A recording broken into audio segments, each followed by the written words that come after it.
రఘువీర గారు అయితే చాన్నాళ్ళకి నోరు విప్పారు. ఆయన పట్టు వదలని విక్రమార్కుడిలాగా రాహుల్ గాంధీ చేసినటువంటి పోరాటానికి బీజేపీ ప్రభుత్వం తలొగ్గి ధర్మేంద్ర ప్రధాన్ రాజీనామా చేయడమే కాకుండా మిగతా డిమాండ్లు కూడా నెరవేర్చారని చెప్పి ఒక స్టేట్మెంట్ ఇచ్చారు రఘువీర గారు. ఆయన చాలా గౌరవం ఆయనంటే నాకు. అంటే కాంగ్రెస్లో ఒక మంచి నేతగా ఉన్నటువంటి ఆయన.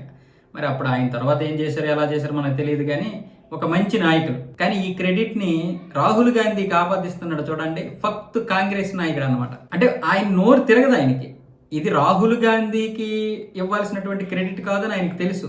అలాగని ఇప్పుడు ఆయన పార్టీలోనూ లేడు. అంటే పార్టీలో ఉంటే ఉండొచ్చేమో కానీ ఆంధ్రప్రదేశ్లో ఆ పార్టీ లేదు. అలాగని ఇప్పుడు ఆయనకి పదవులు అవసరం ఉండకపోవచ్చు. అయినా సరే ఇంకా ఆ గాంధీల యొక్క కుటుంబానికి బానిసలాగే మనం మాట్లాడుతున్నాం. రఘువీర గారు పోనీ ఈ ఉద్యమం ఎలాగ సాగిందో పక్కన పెడితే, మీరు నరేంద్ర మోదీ ప్రభుత్వాన్ని, కేంద్ర ప్రభుత్వాన్ని, నరేంద్ర మోదీని, అమిత్ షాని ఎవరినైనా మీరు విమర్శించండి, తిట్టండి, తప్పేం లేదు. కానీ మీకు నిజంగా ఎలా వచ్చింది సార్ నోరు?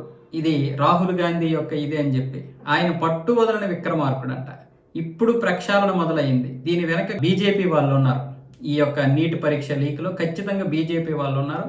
అందుకే యువత ఇంత దీనిగా భగ్గుమన్నది. ముఖ్యంగా రాహుల్ గాంధీ ఈ యొక్క నడిపించినటువంటి ఉద్యమం తీరు చాలా విజయవంతమైంది.